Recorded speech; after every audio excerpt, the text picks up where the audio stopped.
পাবনা সাঁথিয়া উপজেলার কাশীনাথপুর ইউনিয়নের 4 ও 5 বছর বয়সী দুই শিশুকে ধর্ষণের অভিযোগে এক ব্যক্তিকে গ্রেপ্তার করেছে র্যাব।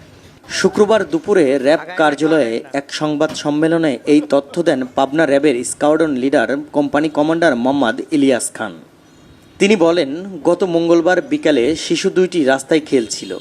এ সময় অভিযুক্ত রনি খাবারের প্রলোভন দেখিয়ে তাদের নিজ বাড়িতে নিয়ে যায়। সেখানে তাদের দুজনের ইচ্ছার বিরুদ্ধে ধর্ষণ করে এবং বিষয়টি কাউকে বলতে নিষেধ করে শিশুদেরকে নিজ বাড়িতে পাঠিয়ে দেয়।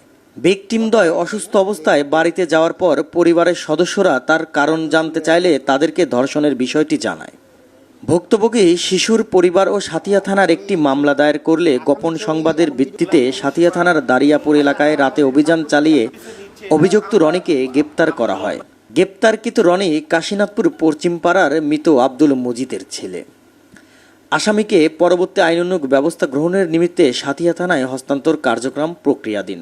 গত 1 জুলাই 2025 তারিখ বিকাল আনুমানিক 3 ঘটিকায় পাবনা জেলার সাঁথিয়া থানাধীন কাশীনাথপুর এলাকায় 4 ও 5 বছরের দুজন শিশু একই এলাকার মুদি দোকানদার রনির দোকানে খাজা কিনতে গেলে দোকানদার রনি শিশুদেরকে তার দোকান সংলগ্ন নিজ বাড়িতে খাজার প্রলোভন দেখিয়ে নিয়ে যায়।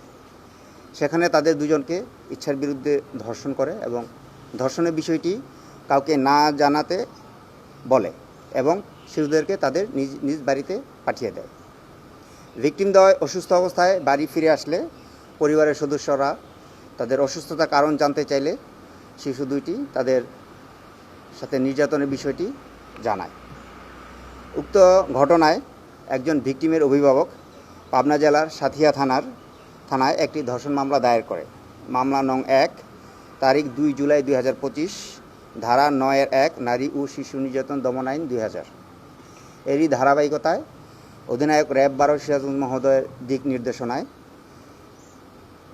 CPC 2 পাবনার company commander squadron leader Mohammad Ilias খানের নেতৃত্বে একটি আভিযানিক দল র্যাব সদর দপ্তরের গোয়েন্দা শাখার সহায়তায় গত 3 জুলাই 2025 খ্রিস্টাব্দ রাত আনুমানিক 10 ঘটিকায় পাবনা জেলা সাঁথিয়া থানাধীন দারিয়াপুর এলাকায় অভিযান পরিচালনা করে উক্ত মামলার এজাহারনামীয় আসামি মোহাম্মদ রনি, পিতা মৃত আব্দুল মজিদ, সাং কাশীনাথপুর পশ্চিমপাড়া, থানা সাঁথিয়া, জেলা পাবনাকে গ্রেফতার করতে সক্ষম হয়।